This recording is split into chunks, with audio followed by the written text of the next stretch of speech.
Welcome to It Can Get Better Than This. I'm Heather Hodge. And I'm Dr. Cindy Byler.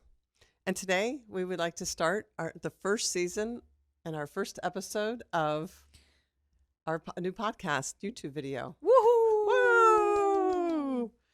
So today we want to talk about don't miss the moment. This is something that I really thought a lot about when my kids were younger because I knew that the time was going to go. The saying is that the days are long, but the years are short. And I knew that we were going to have long days and short years where we got to the end of their childhood and it was going to be like, oh, wow, how did that happen? So we're living in a time when we have a ridiculous amount of devices and outlets which we can communicate with each other, without a doubt, more than any other time in history. We have cell phones, which we can call and text on and FaceTime. Mm-hmm. We have social media, which is, Facebook, Instagram, WhatsApp, Snapchat. I think they're coming up with more too, like Threads, TikTok. I think there's like a lot more. Oh, wow. Now. Yeah, and it'll probably continue that way from now on. Yeah. And then, of course, we have good old-fashioned email, which replaced snail mail. So we can have meetings virtually through Zoom and all kinds of other apps now too. You would think that with all of the technology and all these newer and different modes of communication, that we would be more connected than ever, but we aren't. In all reality, in this age, we are more disconnected interpersonally as a society than ever in history. We have all these different communication outlets and time-saving devices like microwaves and air fryers, and we are busier and less connected than ever. Yeah, I think the problem with these is that they were originally made to save time, but instead of taking that time as it was intended to relax and enjoy life and really soak in your moment, we are banking that time and filling it with more. Yes. So, like, yeah, it does save time to do things like make dinner compared to, before we had all these really nice fancy kitchen gadgets and stuff, but we're filling it with, well, now I've got time, or now my kid has time to do this extra activity, or now I've got time to fit this, and this in for work while I'm home, or now I should be doing this now and I should be doing that instead of taking a time to breathe and enjoy the moment and maybe fill your time more with things that you'd rather be doing that would be good for your health or for your mental state. Right. Everything got so convenient, but we took that as, well, now we can do more things. Right. Yeah. So our kids are involved in even more activities than before. Oh yeah. Life just is at an incredible rate unless we stop and get our priorities and see what is the most important thing in our lives to do. Yeah. So when the kids were little, we have a wonderful person in our lives named Mary Carabello, and she is the kids' Nana. And now that the kids have kids, she is Nana the Great. But when they were little, she goes to our church. They would, they just love to talk to her and tell her about their lives, and she would love to listen. And one day I was walking out in a bit of a hurry and wanting to get the kids loaded up in the car. There were 4 of them in 6 years. And so it was a little bit crazy when they were really, really small. And Josiah just had to tell her something. And Mary, Angel Mary, kneels down and squats down right in front of him and looks at him eye to eye and getting choked up talking about it. And she just listens to him. And he was, just like most children are, he was a little bit slow sometimes to talk things out. Yeah. He repeated it. He had to think a minute and then say what he was saying. So it took a while. And I'm like, oh my gosh, this is taking forever. I need to get the kids in the car and we need to get going. Unfortunately, in too much of a hurry. But Mary was not. And Mary was going to sit there and listen to him until he was all the way done telling his story. And I took note of that. And that's when it stopped me in my tracks. And I told myself, you need to be more like her. Yeah. You need to have the patience to not miss these moments while these kids are little so that they know that you care, you accept them as they are, and that they're going to want to talk to you more when they're older. That really impacts us as children too. That's that first um that's that first taste of understanding how valued you are too, that what you're Yes. saying is important to Yeah. whoever you're talking to. I know it's hard. Ugh, it's so hard sometimes to when you've got a bunch of kids, especially to sit there and listen and you have a lot going on, but to be able to even take a couple of times to listen to a child when they're talking, Hmm. it really does. It makes a huge impact on their self-esteem and on how valued they feel. Yeah. A lot of times they feel brushed off. Yeah. And that's not just children, that's teens and adults often feel brushed off too. It was one of my pet peeves and one of my soapboxes is to respect children and teenagers. They might not be paying their own bills, they might not make the best decisions, but they're still people. And how we as adults impact their lives, you can do it for positive or negative, and it really takes time and being interested in them Yeah. and showing that interest to them.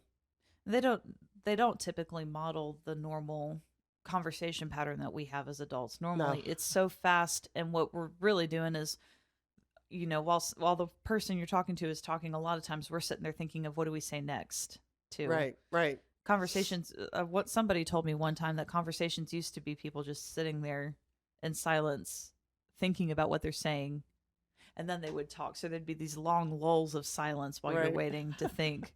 I'm like, man, that would drive me crazy nowadays, but someone told me at least that that's how it used to be. Hmm.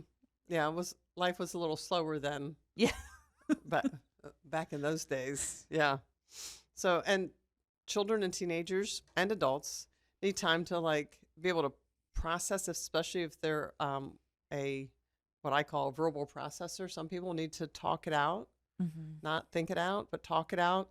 And they need to hear, sometimes they need to hear their own thoughts out loud because then they can process them a little bit differently and oftentimes better. Yeah, it's an audible processing thing. Yeah. Makes sense. Jim Rohn said, the greatest gift you can give someone is the gift of your attention.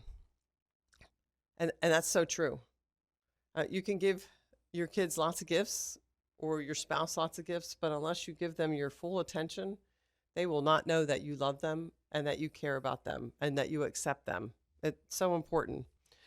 And our close relationships are also on autopilot. And that's the easiest way to take a relationship for granted, make offhanded comments that hurt and tear somebody's self-esteem up without even realizing it because you're just not just going through the motions, you're not really paying attention and listening to what that person is saying and how they're feeling underneath. Yeah, that can be really hard, especially if whoever it is in your life is sensitive too already. Um, Yes. and if you're sensitive and on autopilot, then it's easy to take everything that the other person is saying as well, Right. and for um as an insult or as a jab Yes. when Yeah. Yeah, definitely. So let's talk about 3 keys to not missing the moment. Number one, it's the way that you listen.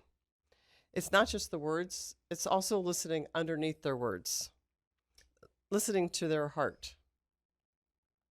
It's especially important when you're in a conflict with somebody or like that child has done something that's wrong and you need to correct behavior, that you listen to underneath of what they're saying. Why did they do what they did? What was their true intention and what were they thinking, so that you're not just changing the behavior, you're changing their mindset, you're changing their thought pattern as to why their decision making. So why did they make the decision that they made that was wrong and that you're correcting? that starts opening up the ability to have trust with that person too, when you can Hmm. come outside yourself and listen to really where they're at and how they're feeling. It builds up like, oh, you care about me too. Yeah. And it helped. We had the situation like that with my daughter recently where it would drive me crazy. She would take a bite of something and throw it on the floor and then want more. And like food wasting was already kind of a trigger for me. And I'm like, what are you doing? Stop doing this. Stop doing this. And I get so mad. And I finally had to calm down. I'm like, why is she doing that? Because that's crazy behavior. Why are you throwing your food on the floor? You like your food. And it was because she was teething and her Right. teeth, her gums were swollen. She was like in pain.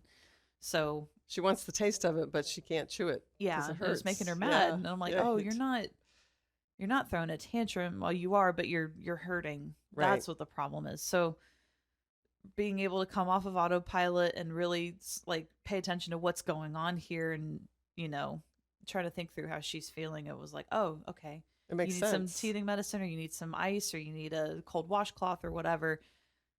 And the problem stopped happening. That was nice. Yeah.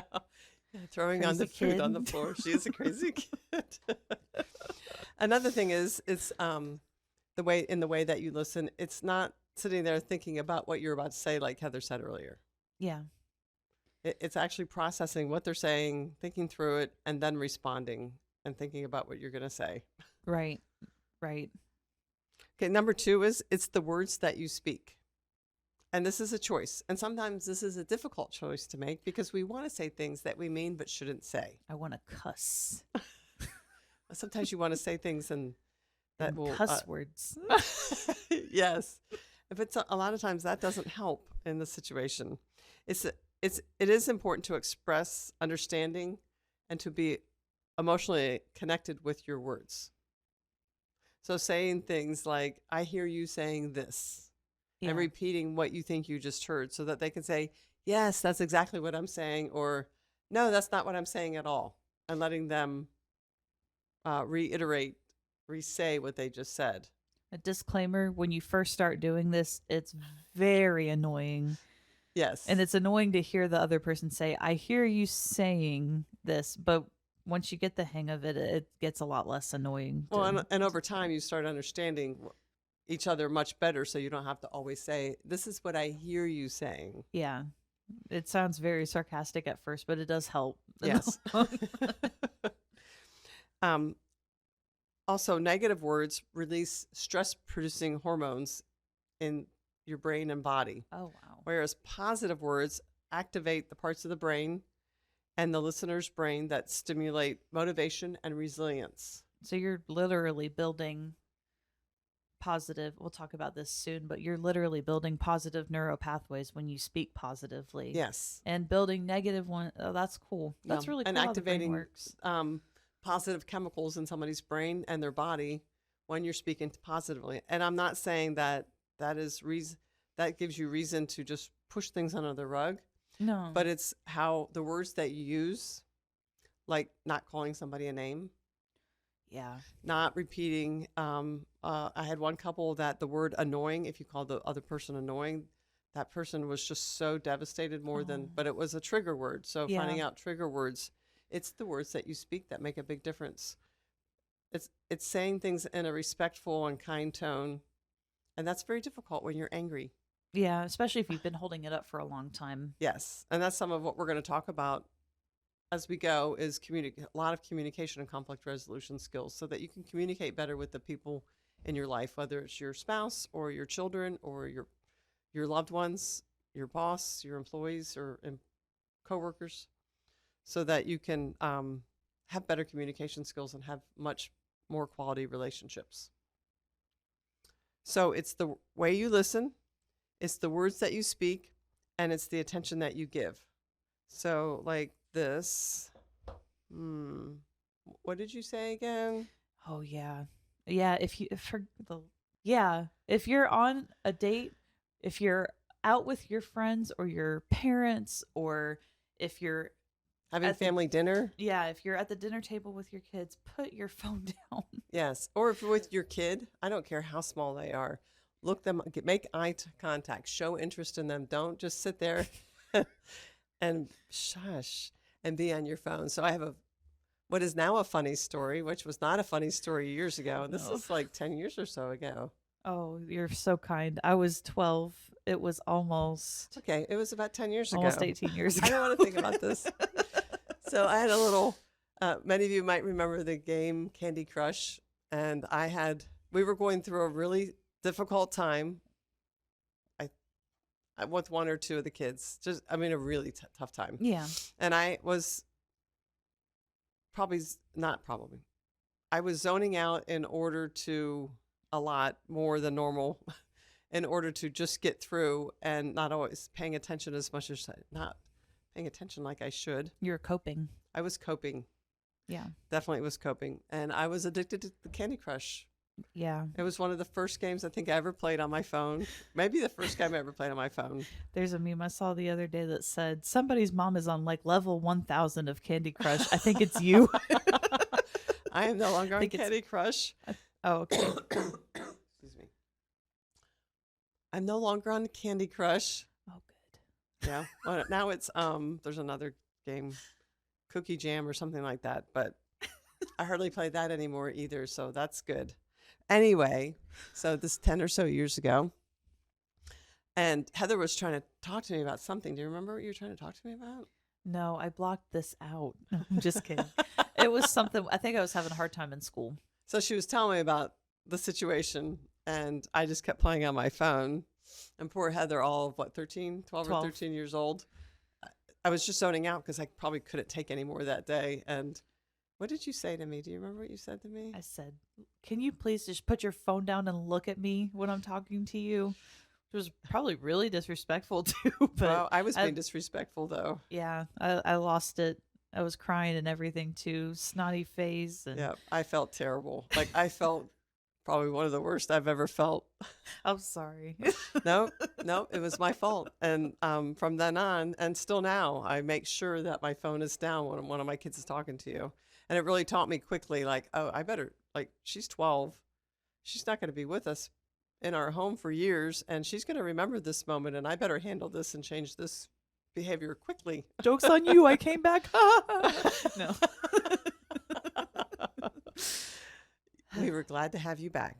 But so, yeah, so it's really important to put your stinking phone your stinking down. phone down and look at the person.